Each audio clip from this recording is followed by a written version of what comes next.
Something interesting in the book of Genesis. Today we begin our chapter by chapter study of the book of Genesis. So I hope you get something out of this little series. And today, of course, we're going to jump right into Genesis chapter 1. You'll notice I have a little note here. It's 25 hours till I get to the book of Job if I start on Genesis chapter 1, and 887 pages to the end of Malachi, or 44 hours. That's how long it'll take me to get to the end of Malachi. All right, so here we go. Genesis chapter 1, the first book of Moses, called Genesis. In the beginning, God created the heaven and the earth was without form and void, and darkness was upon the face of the deep. And the Spirit of God moved upon the face of the waters. What's interesting is in the new, the NRSV updated version, this reads as, and the wind of God moved upon the face of the waters, which is interesting because that is not what this says. This says this is the Spirit of God. The Spirit of God moved upon the face of the waters. So we see the earth had no form and was void, and darkness was upon the face of the deep. This is at the very beginning. So we get a sense here that this is a little bit different from the evolutionists. Evolutionists would say that the earth was molten lava and all this kind of stuff, and it hardened, and there was an ice age and all this kind of stuff. And here we begin with water. Very interesting. Our first day.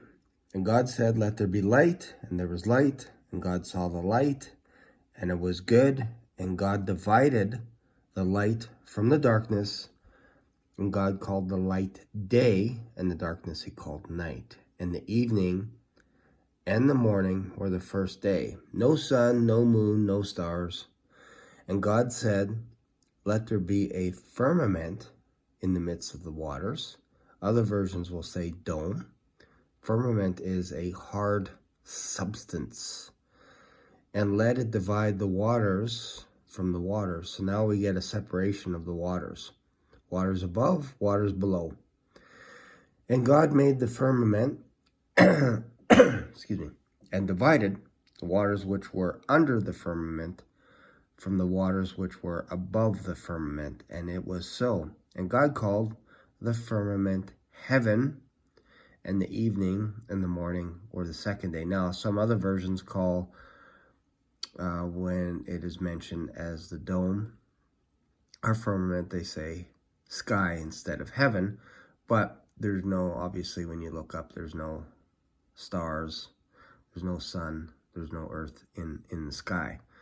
So right here is called, the firmament is called heaven. And God said, let the waters under the heaven be gathered onto one place, and let the dry land appear. And it was so.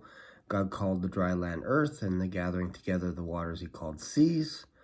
And God saw that it was good, and God said, let the earth bring forth grass, the herb yielding seed, and the fruit tree yielding fruit after his kind, whose seed is in itself upon the earth. And it was so. And God and the earth brought forth grass, and herb yielding seed after his kind. So kind begetting kind. And the tree yielding fruit, whose seed was in itself after his kind. And God saw that it was good.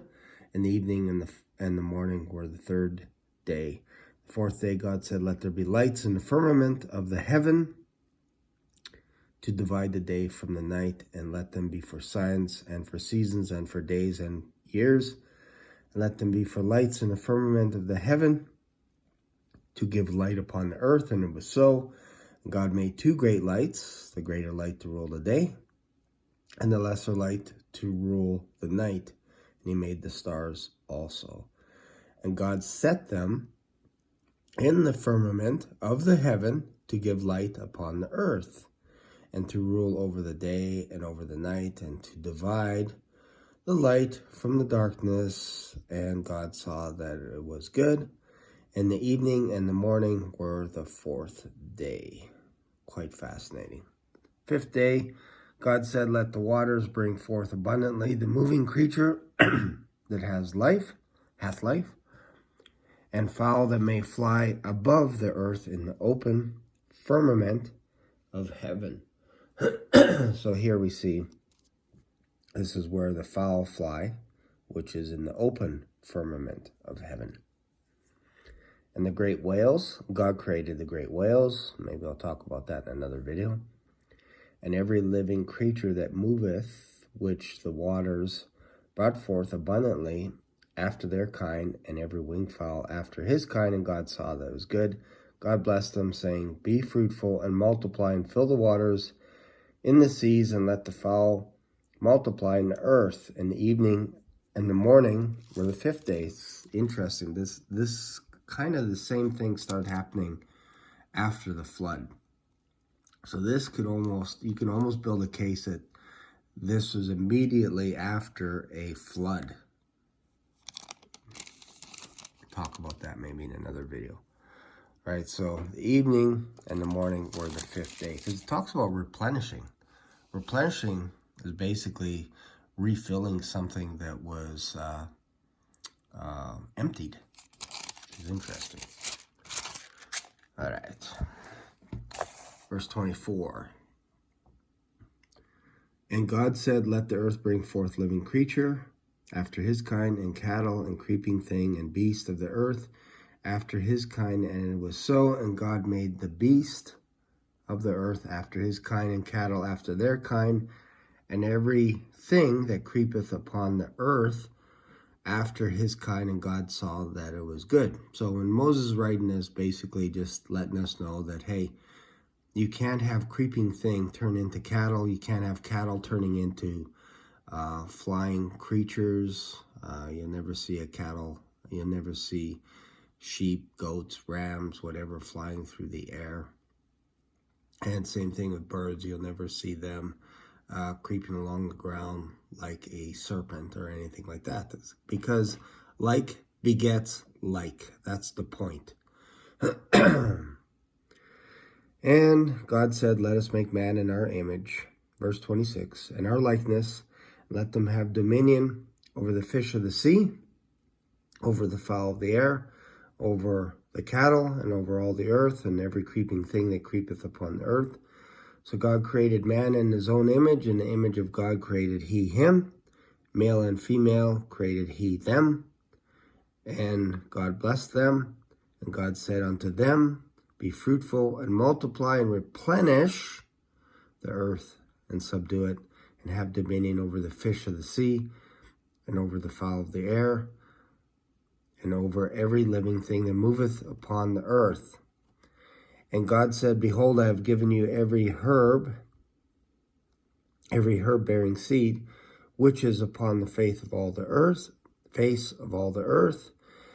and every tree in which is the fruit of a tree yielding seed, to you it shall be for meat. So this is what people ate back then, was basically fruit trees, fruit and vegetables, if you will. Same thing with the animals. They weren't eating each other, and people weren't eating meat back then. So if you wanted a vegan diet, this was the place to be. Was at the very beginning here. And to every beast of the earth, and to every fowl of the air, to everything that creepeth upon the earth wherein there is, I have given every green herb for meat, and it was so. So some people think of meat as, when we're saying meat, it's talking about anything that you eat. And God, I know that's obvious, but sometimes people think it just means red meat. That's it. But back then it was fruit and vegetables. And God saw everything that he had made, and behold, it was very good. And the evening and the morning were the sixth day. And things started getting really interesting in the next chapter. So I hope you got something out of this. Feel free to subscribe and leave a comment. Thanks for watching.